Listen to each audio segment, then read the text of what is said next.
Hi, this is Gloria, your life coach. Welcome to another episode of Life's a Shuffle. Hi, this is Ron Johnson, your life coach, leadership coach, motivational speaker, and health coach, and welcome to another episode of Life's a Shuffle. Today's Thursday, and you know what that means. Freestyle Thursday, no topic. Let's catch up. What's going on? So I'm thinking about top of my head right now. What's going on with me? I'm settled. I'm in Bellingham, finally in the house. I think the thing I'll never forget is those that move and know it's pain in the ass no matter what. If you do it yourself, if you hire movers, it's the pain. So we hired movers to move from Milpitas to Bellingham, and they showed up on time. They're like 15 minutes early, and it's like five guys. They're out in and out like 2.5 hours. Because I already knew is I hate moving, so I'm gonna make it easy for everybody, including myself. So Home Depot Lowe's spent the last 2 months getting all these totes from 27 gallon, 64 gallon. I do my whole home gym too. So what I did is I brought these humongous 64-gallon totes. They were so heavy, even with wheels, you couldn't move it. So we took all the weights out, put an empty tote on top of a cart with four wheels, put on top of there, and then put the weights on top of that cart so it's easy to move around. Because once something is on wheels, you can push it around. It doesn't matter. So 22nd October rolls around, and they're supposed to be delivered. Now, like I said before, they had five guys to move us from Milpitas into the truck. The delivery people here was only two guys, okay? And you had to go up a hill into our community. And this is a humongous truck, could not go up the hill. No matter if you went front, you went at an angle, this angle, back at an angle, it didn't happen. Then about two guys of the same amount of load. Karina and I end up moving all our stuff. I would say it had to be 150 feet. It took us 4 hours. We were so wore out. So it's like, what's the point in having movers or hiring movers when you got to move your own stuff? So I kind of felt bad for them. It's not their fault. It's the moving company's fault. They should have did more logistics, but man, I just don't want to move for the next 10 to 15 years. I'm over the moving part right now. That was a lot of work. Luckily, I work out. I'm in good shape because if you had any kind of health conditions, forget about it.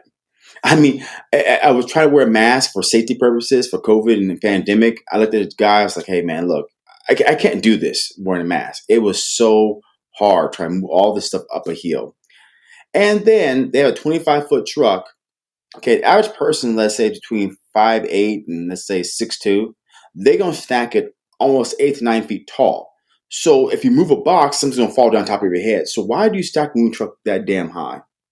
No one's 10 foot tall to reach to the top. So that's my moving experience.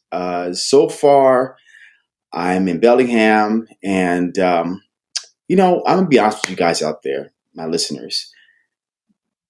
For so many years, I've been known as the personal trainer, the bodybuilder, and all that good stuff. And I continue still to work out in the gym because I love working out, and that's what I do. I had a call with my coach because even though I'm a coach, I have a coach, and it's funny when the body is ready for transition, it starts to repel certain things it does not like. So in my case, I want to move out of training into full time coaching 100%. And now, after working some stuff with my own personal coach, I'm all in. You know what? I'm going to have to go to some comfort zones, reach out to new people. I had my first coffee kind of Zoom meet with the person, Leah Vong. She's a nutrition coach, and she used to be a PT. I mean, physical therapist, not personal trainer. And she obviously got out that space too to do something more in line with her purpose. So it's pushing me so hard. It's like my feet are on fire almost. So that's what's up. I'm all in. I have a spreadsheet right next to me of who I need to contact, how I'm get things set up. And a wonderful thing about that is that I'm pushing myself outside my comfort zone, meeting great new people. And how can I, I guess be known in Bellingham, Washington? Small little town, about 90,000 people plus, but how can I make a name for myself? So that's my update. How about you, Gloria? What's going on hmm with you?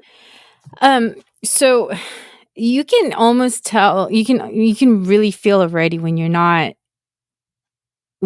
feeling what you're doing right now. Like when you're ready for that big change and you already know what you really want. Your body's telling you that already. So meaning you're not as motivated and not as happy doing, with a personal training and the fitness rather than with when you're doing life coaching. You know what? That's what it boils down to is even though I am training clients currently right now virtually or app-based training, my energy and my mindset and what I want is 100% focused on, who said it the best? When we had Carmen Ray on our podcast last week, she said, come to T in the road. Ray I'm at the T Carmen. right now. Hmm. Yeah, so Ray Carmen, I'm at the T in the road where I'm looking to the left, which I know training I've been doing for so long. Yeah, I'm known as trainer, blah, blah, blah, blah. Because when people look at me, first thing they think, oh, this guy works out. This guy works in the gym. He's a trainer. And when I was working with my coach, he's like, look, you got to, when people meet you, don't talk about what you used to do. Talk about what you are. Hmm. It's like, dang, that's right. Because when I was on the call with Leah yesterday, and here I go, you get trapped in telling your story, right? Which is okay. She thought I was, oh yeah, so you coaching nutrition, all that's like, oh no, I'm actually doing this. Oh, okay, I thought you were kind of doing that one. No, so I gotta really now, all of us, if you're in transition, gotta be the brand you want. So when people talk about, oh, what do you do? I do this. Don't try to bring up what you used to do in transition. People don't care. The reality is that you're trying to, I guess, inflate your story more, but we all do the same thing by default. So right now, work with my coach, and I'm going to only talk about that. If you ask questions about it, yes, but only going to talk about this, and I'm all in. That's funny that you mentioned that. Just kind of reminded me of kind of like what happened to me when I was in a Zoom meeting with two other women. It was about what were we talking about? We're talking about something else, but anyways, so it was I was introducing myself to the other one, and I she asked me, "So what do you do?" And I said, "Oh, I am a physical education teacher at a school." And then the other lady that knows me, she goes, and I go, "Yeah." And and I coach volleyball. She goes, "And?" And I'm thinking, "What do you mean and?" I'm looking at her. She goes, "Something else. You do something else. What is it?" And that's when it popped in my head. I said, "Oh yeah, and I'm also a life coach." But I don't know why I left that out. Maybe because I don't know. I just started laughing. I was laughing at myself. Why did I leave that out? And she even said it too. She said, "Why don't you just put that out there? Why don't you just say, And I said, "I don't know, because I'm not used to it yet. I'm so used to like, oh yeah, I'm a physical education teacher. But now because I think, we're working more on being a life coach, and I think for me, I'm still in the process of maybe just starting and putting myself out there, but uh, it's just getting used to that too. Getting yourself out of who you were and what people knew what you were doing before to something new now. So you got to take that out of, yeah, I'm a personal trainer, to now becoming a life coach. And that's what happened to me, because at one point it's like, oh yeah, she coaches volleyball and she teaches at the school. You know what? Here's the bottom line is, and obviously those that haven't said it yet. So we also are part of a mastermind group. So I was reading this book. Sorry, listening to this book called "Thinking Fast and Slow" by Daniel Kuffman. I can't remember the last name, but he says something which I heard before in a book called Atomic Habits. Inherently, our body subconsciously consciously follows the path of least resistance. So, for me and for you, talking about trainer, it's path of least resistance. We know it. We've been doing it. You're an educator, volleyball coach. You've been doing it for years. You know it. You're known for it. People, you talk about it. So inherently, our body follows exactly what the path of least resistance is.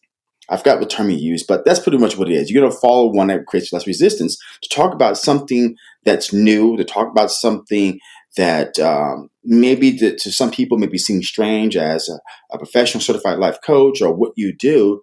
Our bodies always revert back just by default. Oh, it's easy talking about this. So as I talk to people, even in Bellingham, I revert back, oh, I'm a trainer, because that's the first thing people see. So I'm like, wait a minute here.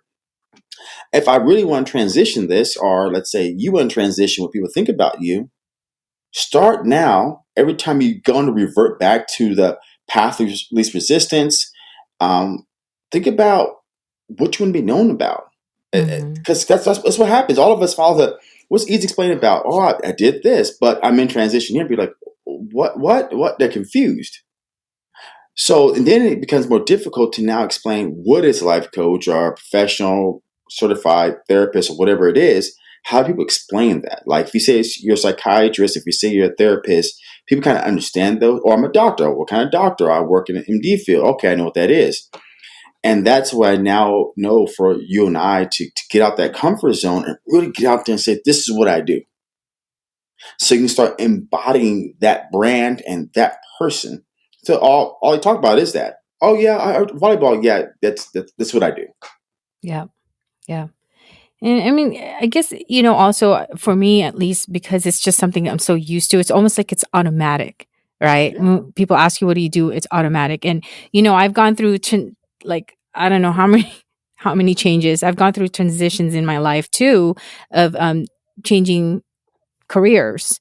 And it was, you know, like what you were talking about earlier. I was thinking about that too. It's, you kind of just, in a way, follow what your body tells you, or what your heart tells you, right?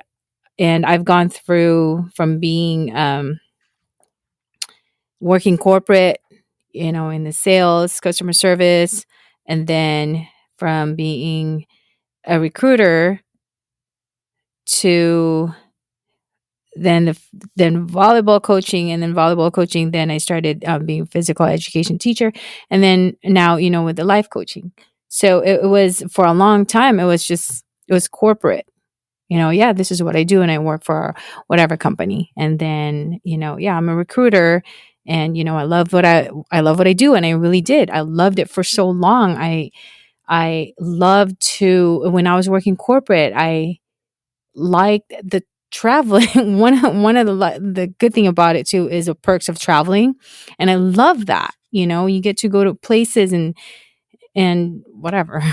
But that was a fun part of it. And then until later on, it was just, this is not for me anymore. I'm not, you know, happy.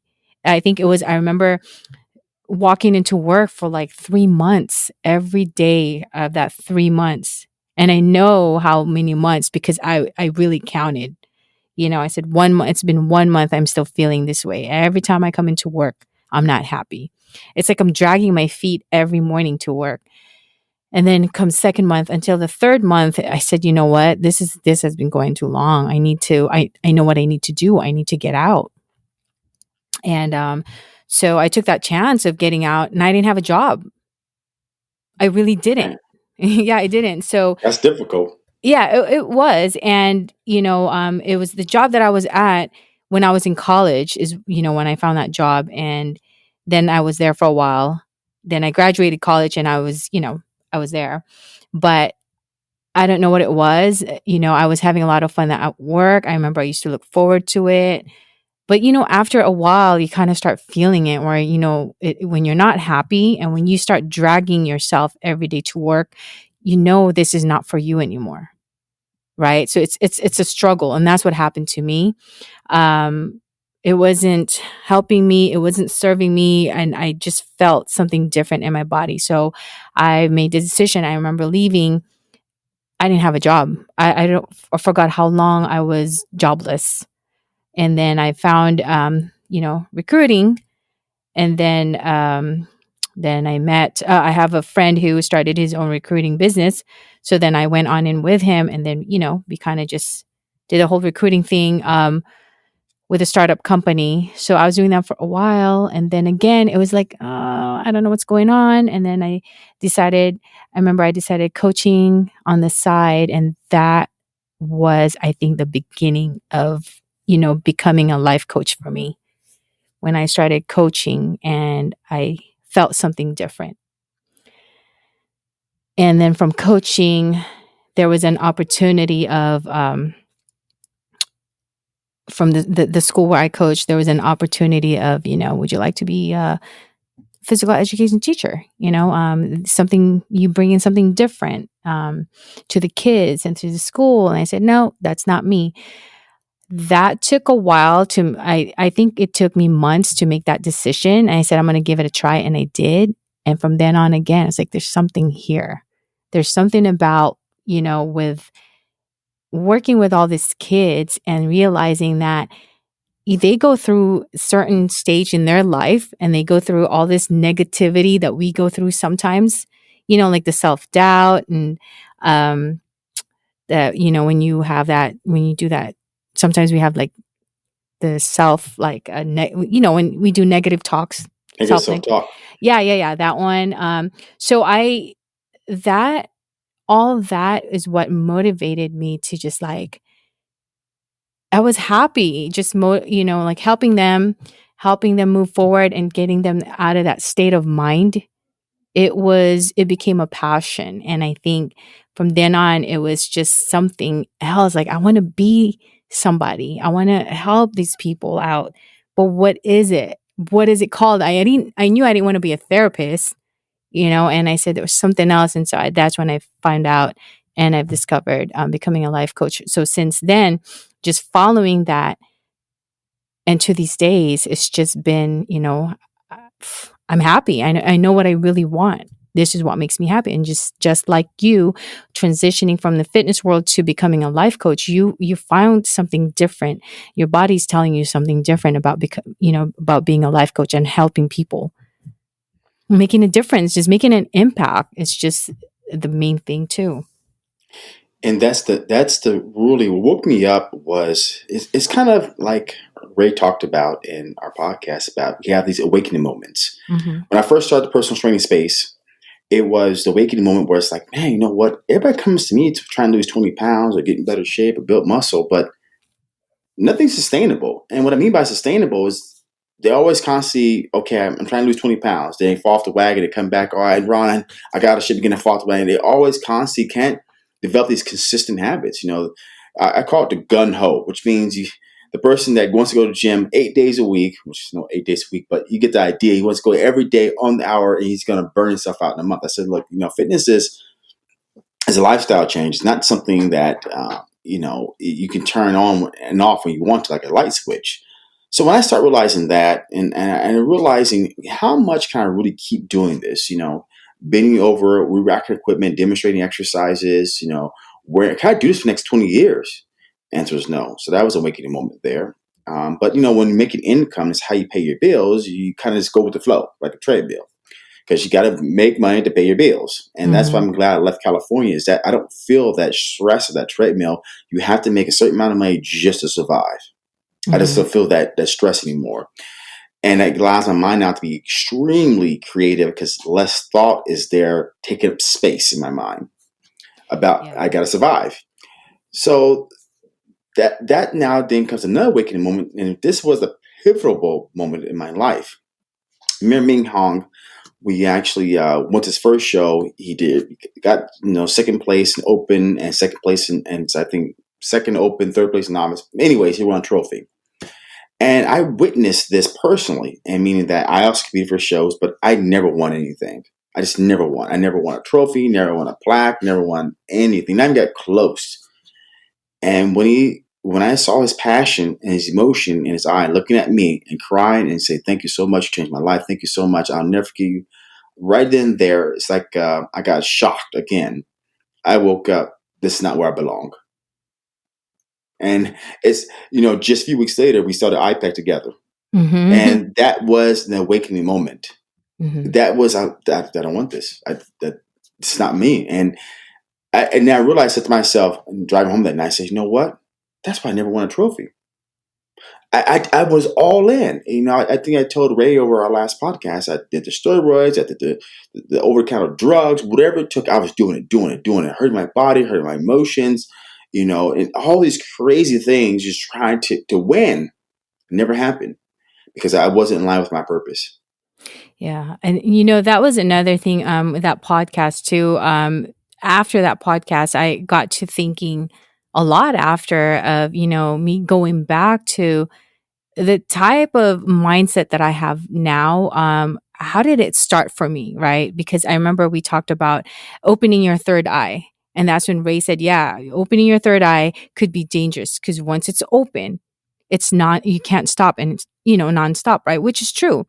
And I feel like I'm there. It's almost like I feel like once it's open, we're unstoppable, right? You just want to keep going and going, but you're going because it's something that you love to do. And, the type of for you in your case, when you were saying that when you were here, you'd always felt the pressure of you got to make a certain amount of, a certain amount. Yeah. You got to try to keep up with everybody here in California or in the Bay Area. Right. So I'm going to be the opposite of that. I can't remember if I was once there in that situation at one point. I really cannot remember. Maybe when I was working corporate, yes, I probably have had those kind of stress too. But something had, I don't know, I can't think. I remember thinking where I've stopped putting myself in that situation for a long time. And I don't really, look at others, or of course we can't help but compare ourselves, right? But when it comes to terms to that of trying to keep up, and trying to, say, and stressing out on, like, if am I going to make it, because living in the Bay Area is expensive.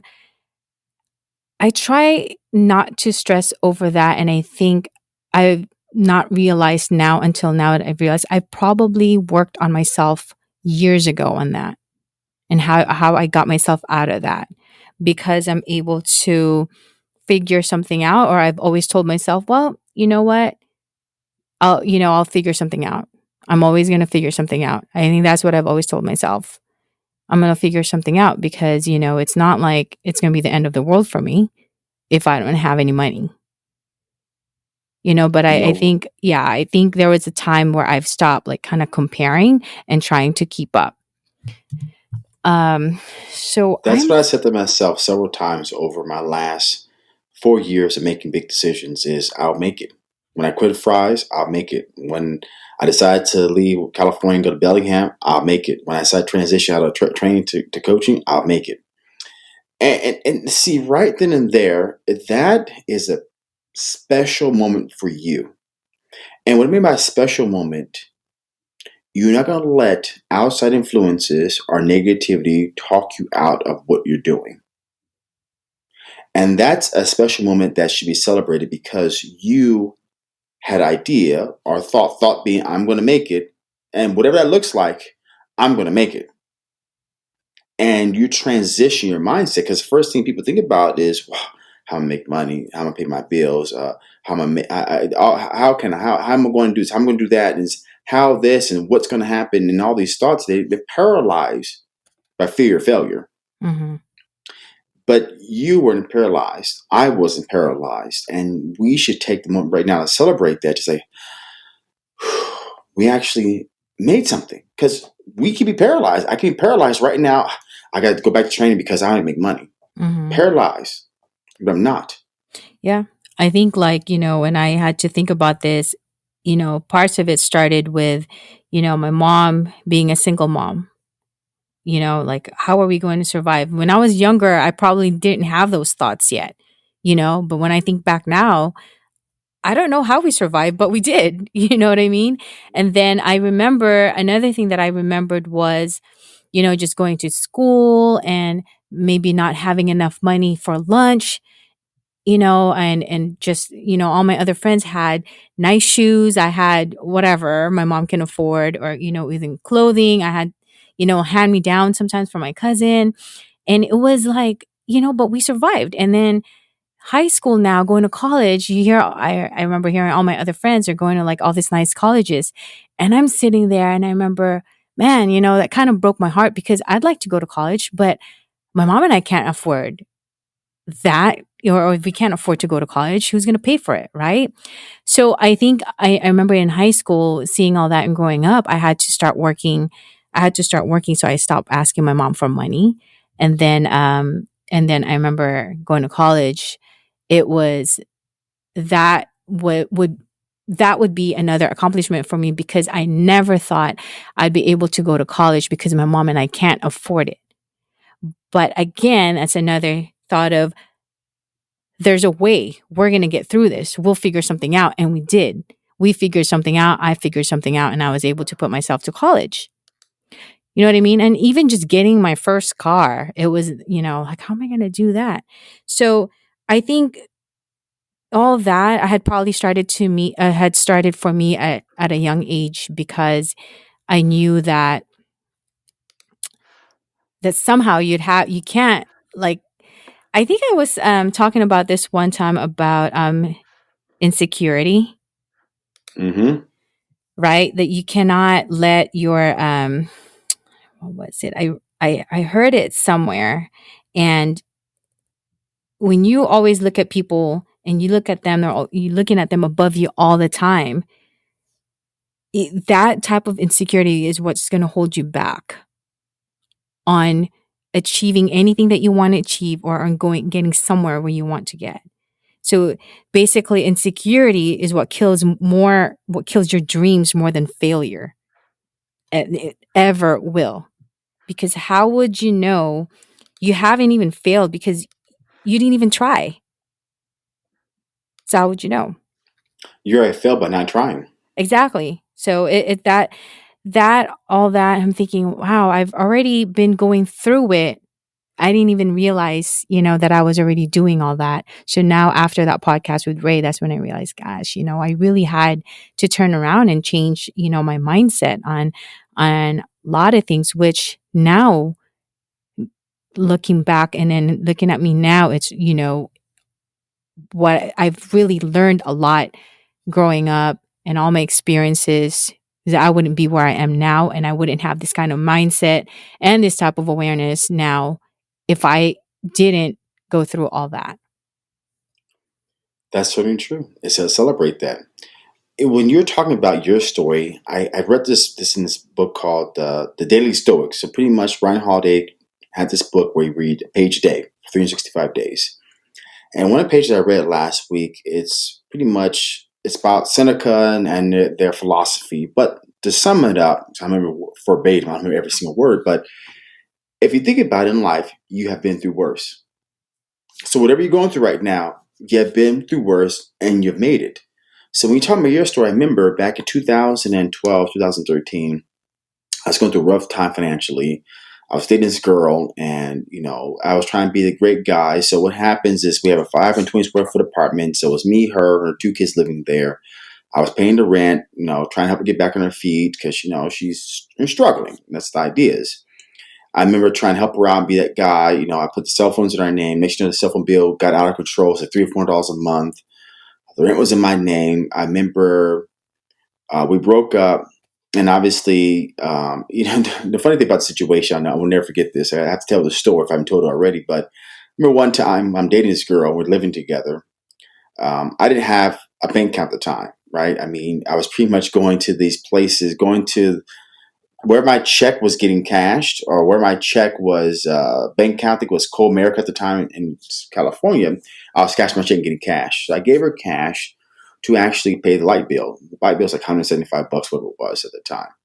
I give her the cash. I said, "Hey, you're off today." She says, "Yes." I said, "Okay, here's the cash to pay the bill." She's like, "Okay, cool." So I come home that night, like, "Hey, did you take care of the bill?" Because subconsciously, our intuition is pretty funny. I'm already looking for a receipt because I don't trust the person. If you Mhm. trust the person, you wouldn't be thinking about a receipt.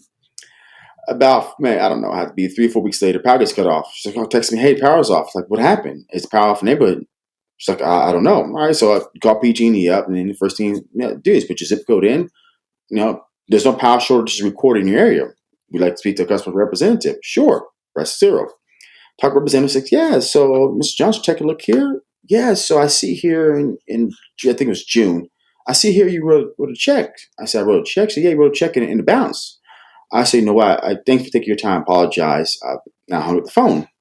I call her up. I'm yelling at her because I said, "So when you paid light bill, did you pay check or cash?" She said, "Whatever you gave me." I said, "The question was specific. Did you pay check or cash?" "Whatever you gave me." I said, "That's not the answer. You paid check, and you bounced a check." So, so we got into a big argument. She left, and I'm stuck now. I got to pay this electricity bill. I got to pay my um, cell phone bill. It's like $720. I was behind on that. That's how far I got up high. And I remember at that time, I only had $20 to my name. I had to pay all my bills.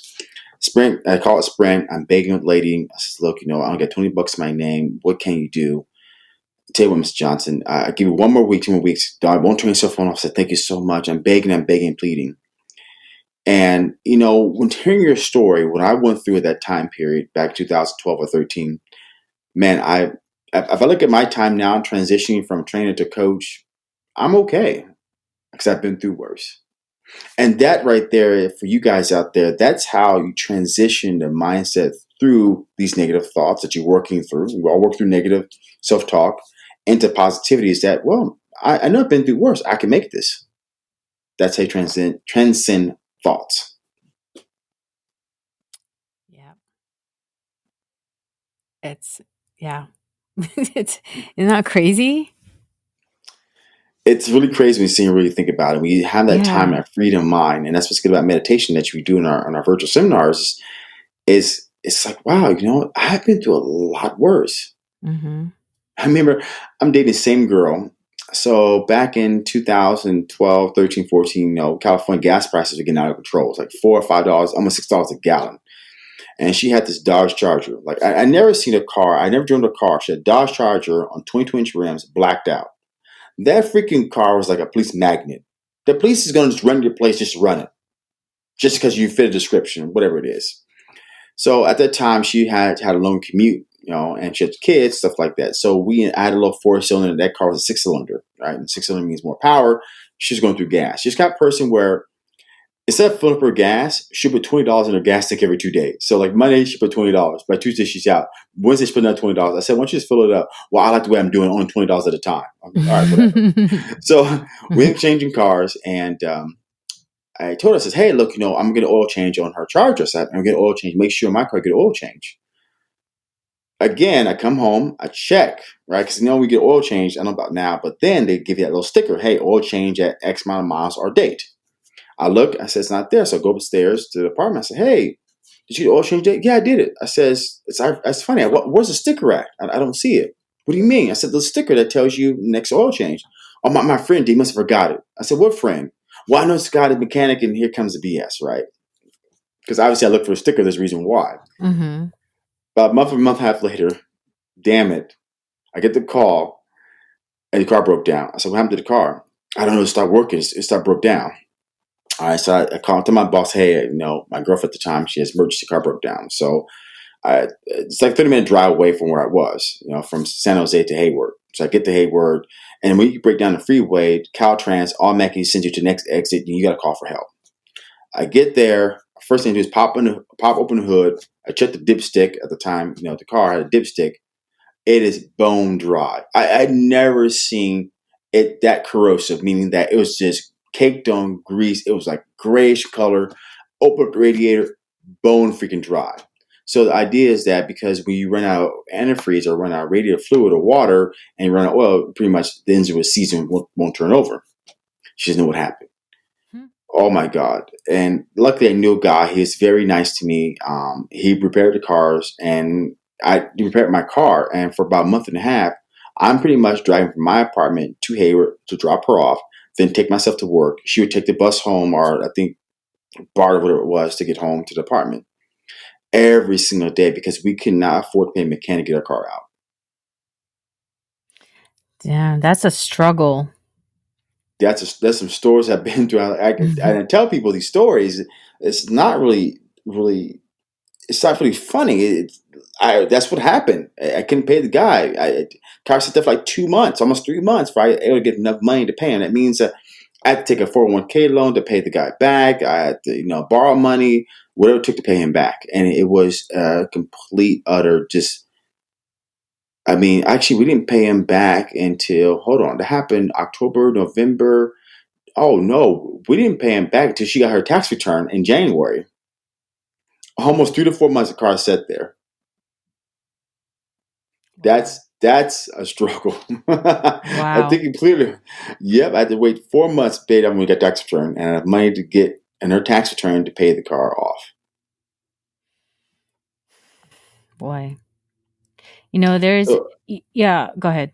no, go ahead. Go ahead. No, I was just going to say with all this, like, sometimes the struggles that you go through in life and just the things sometimes where you feel like you're not going to survive, you're not going to be able to handle or take anymore. It's when you actually sometimes just change those thoughts in your head, and a lot of them are all just mainly negative, and you change it to something more positive, that I'll get through this, or you know what, eventually I have the money to pay for this and it'll work out.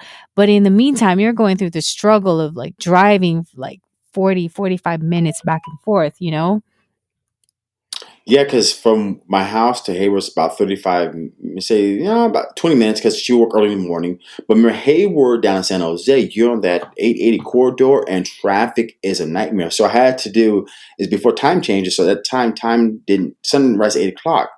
I hop in the carpool lane because my idea was when the carpool lane is dark, a cop can't really see and pull you over for carpool because you can't see the car. You can't see the Mhm. side. Mhm. So that's what I was doing. Taking carpool, flying down there. I mean, oh my God. I mean, you're going through gas like crazy, like $400 or $500 a month in gas because of all that driving around.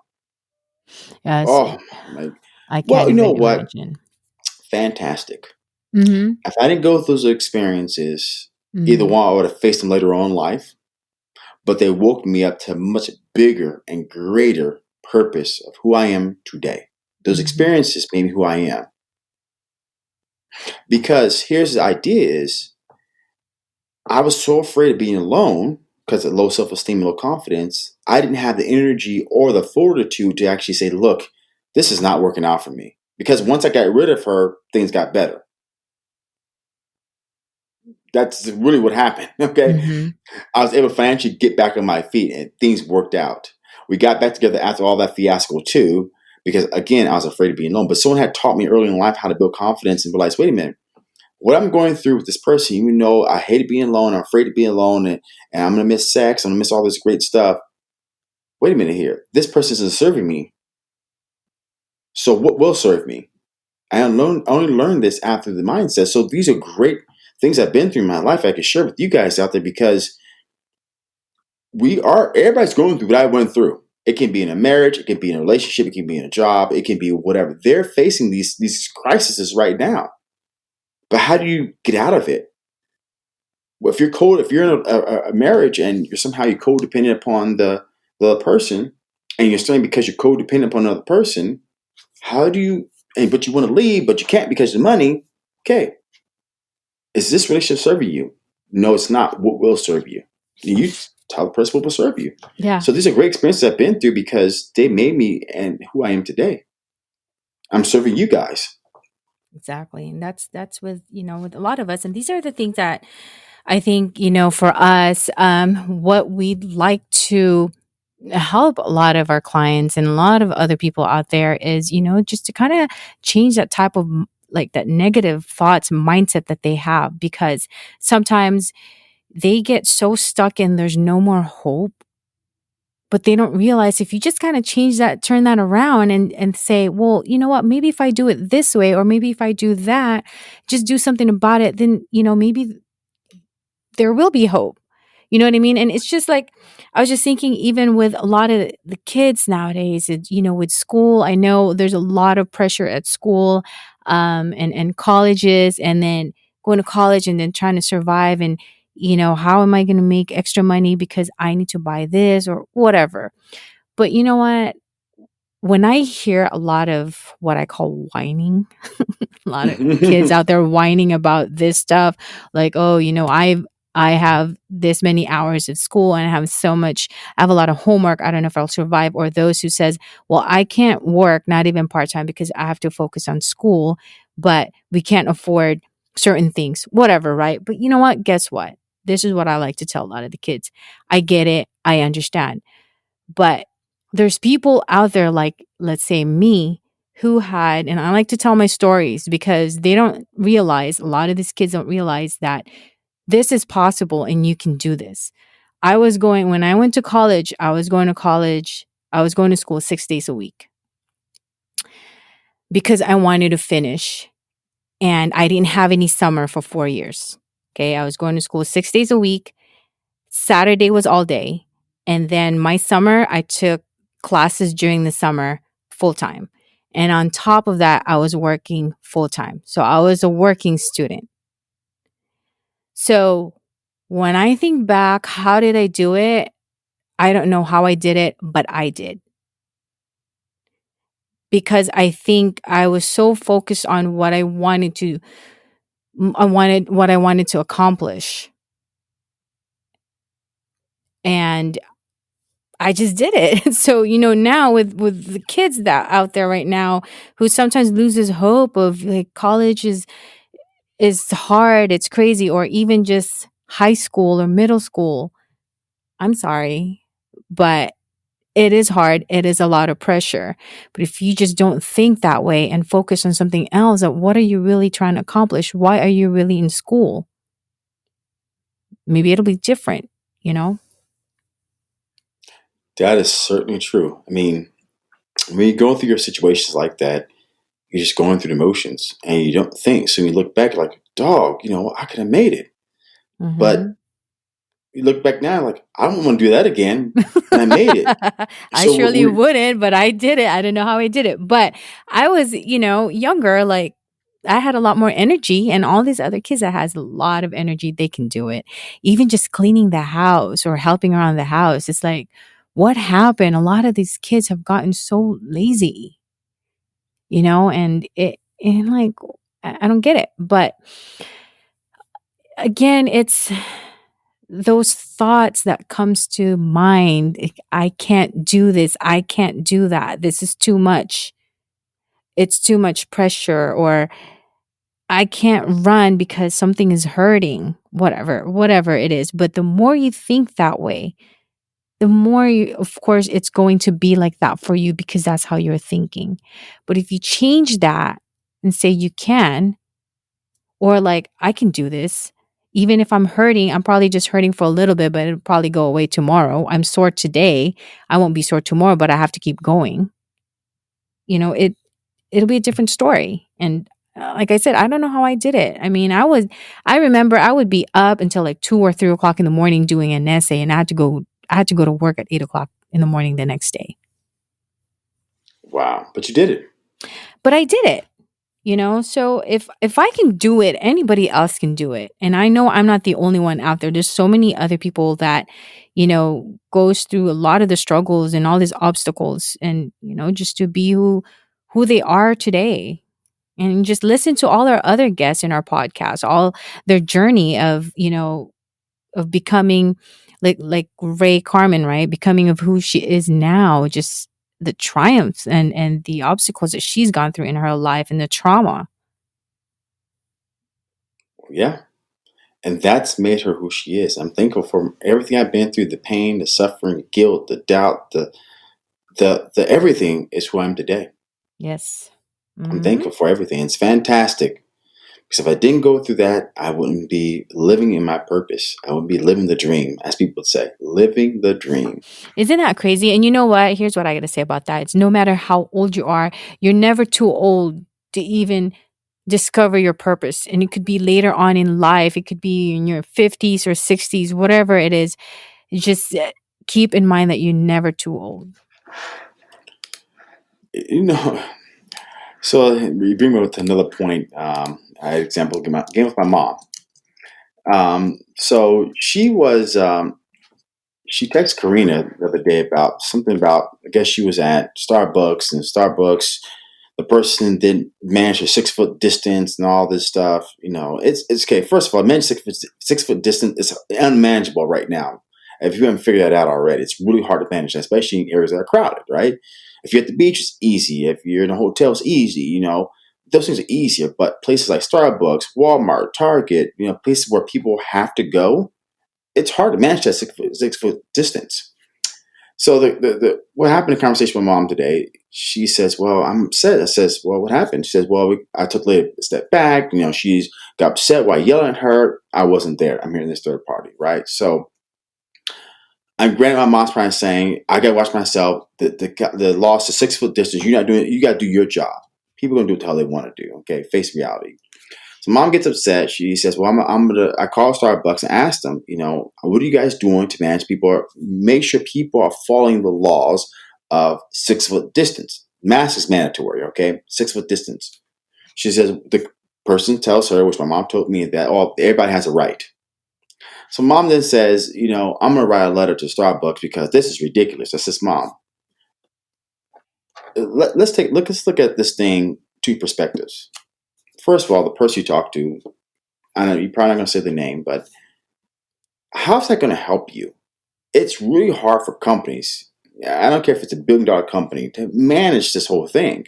Our government can't even manage this whole thing. How can a company do it? I said, well, you made a choice. Your choice was to go to Starbucks. That's a choice. You don't have to go to Starbucks. You can stay at home and make your own coffee. Well, only go there once a week or once a month, and everybody should be following the protocol. No one's going to follow the protocol. You can't expect someone to do what you're doing. So then I realized, talking to my mom about that, I realized, and I have to accept, just like Ray said again, I accept she wants to write a letter because that's what she feels she needs to do, but you're still alive. You wasting energy on that. Shouldn't you want to spend your energy? But this is me. This is me Yeah. saying, don't you want to spend your energy on something more productive? Writing letters going to do what? Well, and then every time I go to Walmart, I'm going to Sprouts, I'm going to ask the manager the same thing. How is that going to help you? You think they understand what that means? When someone says, "Well, that people don't need to manage their own distance," you think, how's it going to serve you? It's not. But I have to accept my mom. She's going to do what she wants to do. Mm-hmm. Right. Exactly. Because you telling her and asking her that, it's you speaking already about you, not her. Yes. So yeah, I agree. Um, she's entitled to whatever she's feeling, entitled to her own opinion and whatever it is that she wants to do. That's, if that floats her boat, then go ahead, but it's not you. No, it's not. Yeah.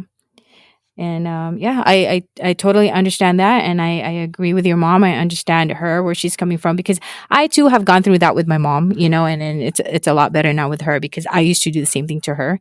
Now I just let her do whatever she wants. She wants to complain, she wants to get mad, go ahead. Go tell your boss, go tell them. Because you know what? Is that gonna make you feel better? Yeah. Okay, then go ahead. Why am I gonna stop her? So same thing with your mom. If you know what, that's gonna make her feel better, let her. Yep, you're right about that. That's it. I gotta keep my mouth shut. Now it's gotta listen. That's what I said. It's gotta listen now. Yep. You Well, just have guys to out there, listen and roll your eyes sometimes. yes, and to say accept it is what it is. Yeah. That's Anyways, that's a different story. All But you right. know what? This is another great freestyle, no topic Thursday. Hope you guys enjoyed it. Hope you guys learned something. Hope you know you have a choice. You can live the best life you have. And anything you're going through right now, you've been through worse and you will get through it. So thanks again for listening to another episode of Lifestyle Shuffle. This is Ron Johnson, your life coach. And this is your life coach, Gloria. And again, thank you for listening to another episode of Life's a Shuffle.